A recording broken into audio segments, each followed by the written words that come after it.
ta isod sa magsalig sa lalaking puro pasalig kanang mag-chat ta unya. Dili ta replyan,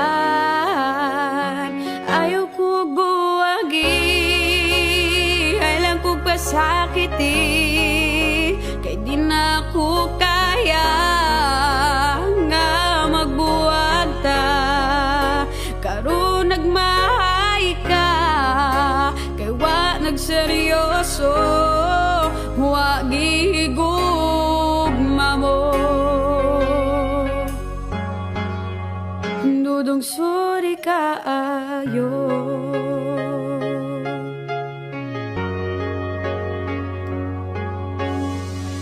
Kung ako mahigugma sa marag nagtuon ko, panagsara matabo, pero seryoso kaayo.